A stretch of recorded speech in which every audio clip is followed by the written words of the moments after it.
Sveiki! Šodien parunāsim par vārdu, ko šķiet dzirdam visur, bet kas bieži vien ir vairāk tāds kā lamumvārds, nevis skaidrs jēdziens. Tas vārds ir oligarks. Jā, tāda kā birka, ko piekabināt jebkuram bagātam cilvēkam, kurš tev nepatīk. Tieši tā. Un mēs šodien mēģināsim novilkt ļoti skaidru līniju, kas ir vienkārši ļoti bagāts uzņēmējs un kas ir oligarks klasiskajā izpratnē. Un, lai to izdarītu, mums ir lielisks avots. Jā, mēs iedziļināsimies materiālos no vienas, manuprāt, ļoti spēcīgas paneļdiskusijas, ko rīkoja Centrāla Eiropas Universitātes Demokrātijas institūts. Jau pats nosaukums ir zīmīgs – pārmērīga bagātības koncentrācija un demokrātija. Kā salauzt oligarhu varu? Mūsu mērķis ir no šīs diskusijas izvilkt pašu kodolu, pašas sulīgākās atziņas un, protams, piemērus. Jā, lai saprastu šo fenomenu no, Ungārijas līdz pat Ukrainai. Un ir vērts atcerēties po fonu, uz kura šī diskusija notiek. Mēs būtībā atgriežamies 90. gados, kad sabruka lielās ilūzijas. Tas optimisms pēc Padomju Savienības sabrukuma. Tieši. Valdīja tāds, gandrīz naīvs uzskats, ka visas postkomunisma valstis tagad vienkārši kā pa sliedēm brauks rietumu demokrātijas virzienā. Ka tirgus ekonomika automātiski nozīmēs demokrātiju. Bet tā nenotika. Ne. Un oligarhu parādīšanās bija viens no pirmajiem un skaļākajiem signāliem, ka realitāte būs daudz sarežģītāka. Un problēmas, kas sākumā likās kā tādas pārējas posma bērnības slimības. Izrādījās, ka tā ir pastāvīga diagnoze. Tieši tā. Tā kļuva par dažu režīmu definējošu iezīmi. Tā nav novirze no ceļa, tas ir pats ceļš. Un šī atšķirība, manuprāt, ir pats galvenais. Avots piedāvā fantastisku salīdzinājumu, gandrīz kā divus portretus, lai mēs saprastu, kur ir tā sarkanā līnija. Seksim ar pirmo. Kā izskatās klasisks lieluzņēmējs, rietumu izpratnē? Viņa pasaule un tā griežas ap tirgu. Viss ir atkarīgs no spējas radīt labāku produktu, piedāvāt labāku cenu, būt inovatīvākam. Tātad konkurence. Jā, konkurence. Un, kas ir būtiski, ekonomiskā un politiskā vara viņa pasaulē ir, tās ir skaidri nodalītas. Protams, viņš var mēģināt ietekmēt politiku, bet tas notiek caur diezgan formāliem, caurspīdīgiem kanāliem. To sauc par labēšanu. Piemēram, panākt labākus noteikumus visai nozarei, nevis tikai sev personīgi. Precīzi. Un peļņu viņš lielākoties iegulda atpakaļ uzņēmumā, pētniecībā, jaunās tehnoloģijās, attīstībā. Būtībā viņam galvenais risks ir tirgus, nevis tas, vai viņš ir sakaitinājis kādu ministru. Skaidrs. Un tad jau es nojaušu, ka oligarha portrets ir pilnīgs pretstats. Tur viss balstās nevis uz tirgus izpratni, bet gan uz... Tieši tā ir daudz būtība. Oligarha panākumi ir tieši 100% atkarīgi no personīgām, neformālām attiecībām ar politisko eliti. Tā ir patronāža. Un te jau tās sfēras ekonomiskā un politiskā saplūst. Pilnībā saplūst vienā lielā mudžeklī. Viņam ir formāla ekonomiskā vara caur saviem uzņēmumiem un milzīga, bet neformāla politiskā ietekme.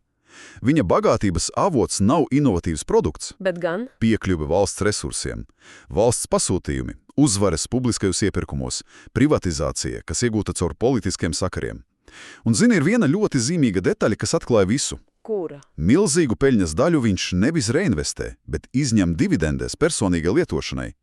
Visa viņa darbība ir orientēta nevis uz inovāciju, bet uz šī patronāžas tīkla uzturēšanu. Un, lai šo teoriju padarītu absolūti taustāmu, diskusijā salīdzināja divus ļoti konkrētus Ungārijas uzņēmējus. Jā, tas bija spilgts piemērs. Mēslojuma ražotājs Lāslo Biģē, kurš it kā atbilst klasiskā uzņēmēja profilam, no otras Lorents Mesārošs. Bijušais gāzes montieris, tagad Ungārijas bagātākais cilvēks. Un Viktora Orbāna bērnības draugs. Un te ir fakts, kas, es apvainojos, vienkārši apstādina domāšanu.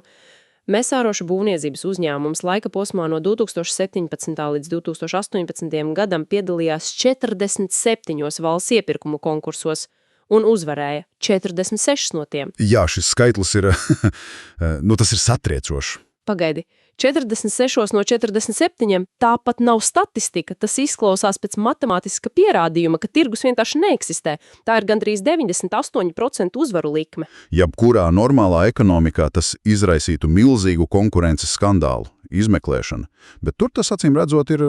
Normāli. Tieši tā. Tas parāda, ka tā nav konkurence, tā ir sistēma. Un diskusijas dalībnieki pievērs uzmanību vēl divām detaļām. Pirmkārt, mesārošu uzņēmuma peļņas norma. Tā bija ap 20%. Būvniecībā. Tas ir kosmosā. Jā, astronomiski augsts rādītājs nozarē, kur parasti peļņa ir dažos procentos. Tas visticamāk liecina par mākslīgi uzpūstām cenām. Un otrkārt, un tas ir pats galvenais. Dividendēs. Gandrīz 100% no šīs milzīgās peļņas tika izņemti dividendēs. Nauda netika ieguldīta atpakaļ uzņēmuma attīstībā, jaunā tehnikā vai darbinieku apmācībā. Tā vienkārši aizplūda prom. Perfekts piemērs. Viens rada vērtību, otrs to vienkārši nosmeļ. Tieši tā. Bet šis mesāroša piemērs ir tik spilgts, ka tas gandrīz izklausās pēc galējības. Taču avots parāda, ka šī galējība patiesībā ir veselas sistēmas virsotne, vai ne? Jā, un tas ir fascinējoši, kā diskusijā tika izklāstīta šo sistēmu evolūcija. Viņi piedāvā tādu kā 5 līmeņu hierarhiju, kas parāda, kā varas un naudas attiecības var, saindēt valsts pārvaldi. Labi, ejam cauri. Pirmais līmenis ir tas ideāls. Pirmais līmenis, protams, ir tas ideāls, par kuru runājām, liberālais kapitālisms ar godīgu konkurenci. Un soli zemāk sākas problēmas.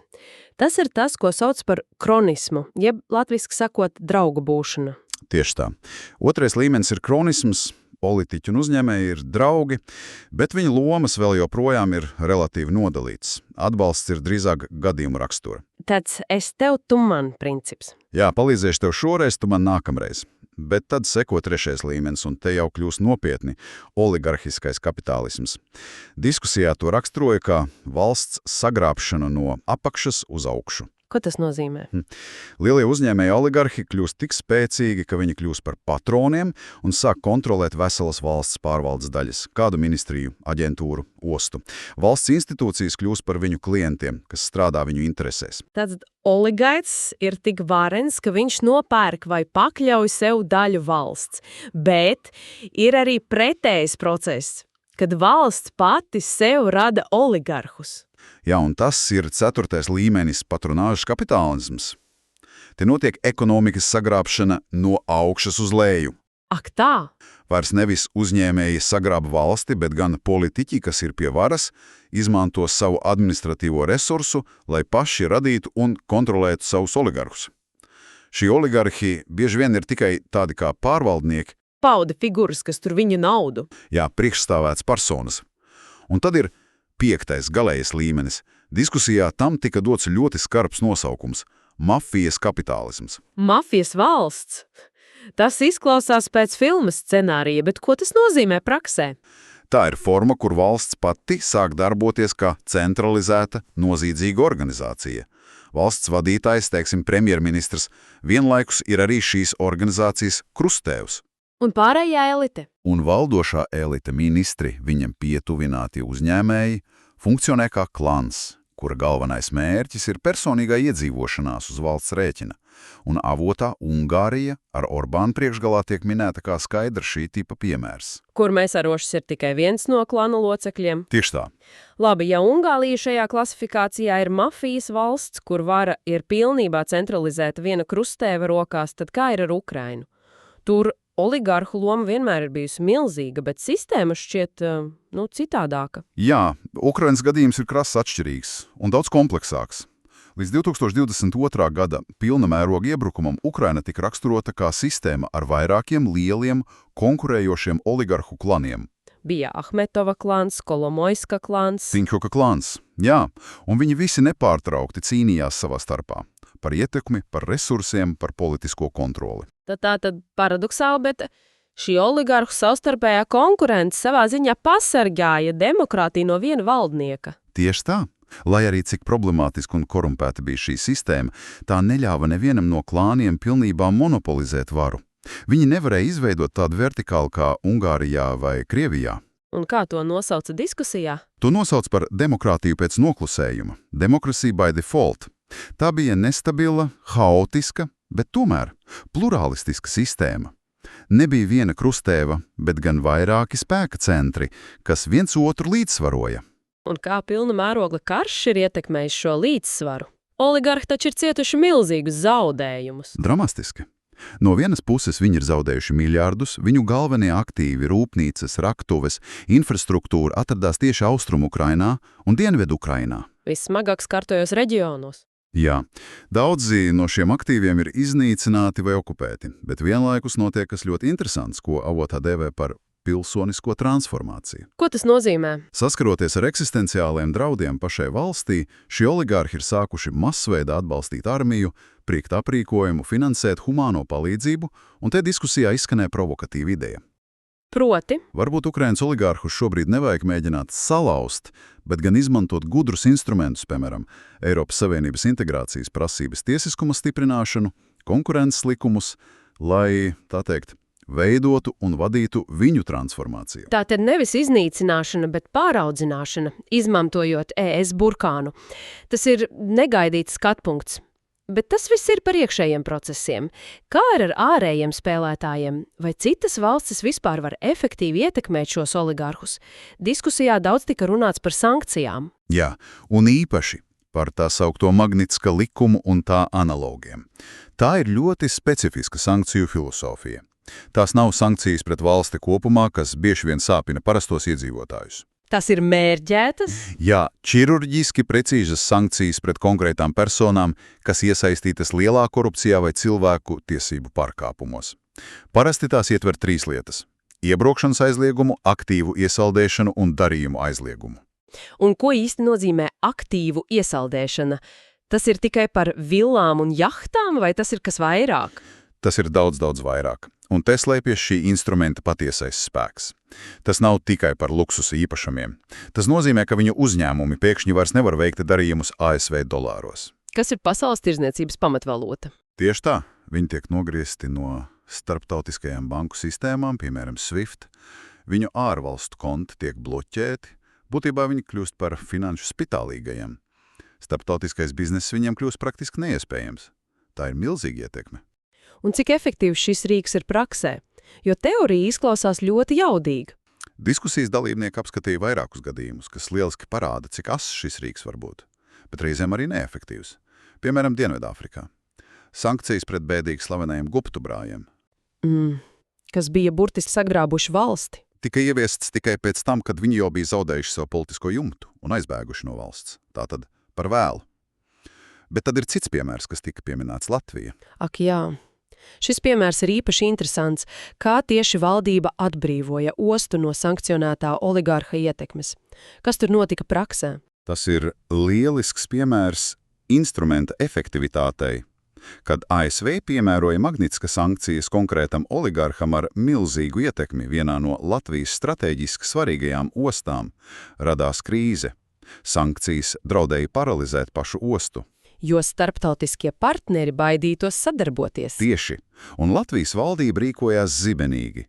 Tika pieņemti steidzami likuma grozījumi, lai mainītu ostas pārvaldības modeli, nodrošinātu valsts un pašvaldības kontroli un izslēgtu sankcionētās personas ietekmi. Būtībā nomainīja valdi un struktūru. Jā, lai parādītu ASV finanšu ministrijai, ka osta tagad ir tīra, un tas nostrādāja. Sankcijas pret pašu ostu tika atceltas.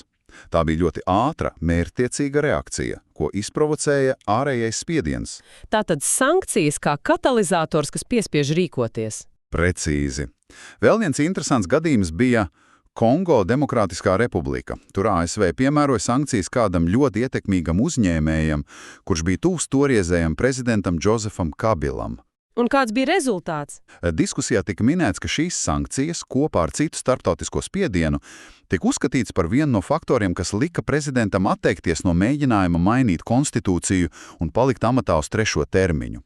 Tātad ietekme var būt arī ļoti tieši politiska. Bet, protams, vislielākais stāsts par sankcijām ir Krievija.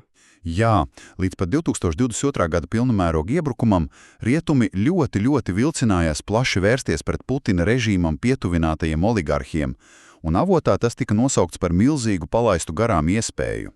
Tātad sankcijas ir spēcīgs instruments, bet ne brīnumlīdzeklis. Tam ir savi trūkumi. Precīzi. To efektivitāti mazina vairākas problēmas. Kā redzējām, Dienvidāfrikas piemērā tās bieži ir novēlotas. Tās reti tiek piemērotas diplomātiski jutīgām valstīm. Ar kurām ir svarīga ekonomiskās attiecības. Jā, un trūkst arī startautiskās koordinācijas. Piemēram, ASV ir Magnitska programma gan par cilvēktiesībām, gan par korupciju. Lielbritānijai, Kanādai ir līdzīgas, bet Eiropas Savienībai Kas ir milzīgs ekonomiskais spēks. ir globāls cilvēktiesību sankciju režīms, bet nav atsevišķas spēcīgas programmas tieši pret korupciju. Tas rada robus kopējā sistēmā, ko oligarhi un viņu advokāti prasmīgi izmanto. Labi, mēģināsim savilkt kopā galvenos pavēdienus. Ja man būtu jāizstāsta svarīgākais, ko es uzzināju, es teiktu tā. Pirmkārt, oligarks nav vienkārši bagāts cilvēks. Nē, tā ir definīcija. Tā ir definīcija, kas apraksta saplūšanu starp ekonomisko un politisko varu, kur bagātība tiek gūta nevis tirgū, bet gan no tuvības varai. Un otrkārt, šī saplūšana nav vienāda visur. Tā var radīt ļoti dažādus režīmus no relatīvi maigā draugu kapitālisma. Līdz pat pilnvērtīgai mafijas valstī. Tieši tā, kur valsts kļūst par noziedzīgu sindikātu. Un nu kļūst skaidrs, ka cīņa ar šo fenomenu prasa kompleksu pieeju. Ir vajadzīga gan rīcība no iekšienes atjaunojot tiesiskumu, gan gudrs un konsekvents spiediens no ārienes, ar tādiem rīkiem kā mērķētas sankcijas. Nav vienas sudrablodes. Un noslēgumā, kā vienmēr, viena doma tālākām pārdomām. Diskusijā izskanēja, ka Ukrainas oligarhi kara izraisītās eksistenciālās krīzes apstākļos piedzīvo pilsonisko transformāciju, pēkšņi sākot rīkoties sabiedrības ne tikai savās interesēs. Un tas liek aizdomāties, vai tiešām ārkārtas krīze, kad dega pašu māja, ir vienīgais veids, kā piespiest šādas figūras mainīt savu uzvedību. Un ko tas nozīmē stabilākām sabiedrībām, kur šādas krīzes par laimi nav? Vai tur šī indīgā simbioze starp naudu un varu var turpināties netraucēti gadu desmitiem?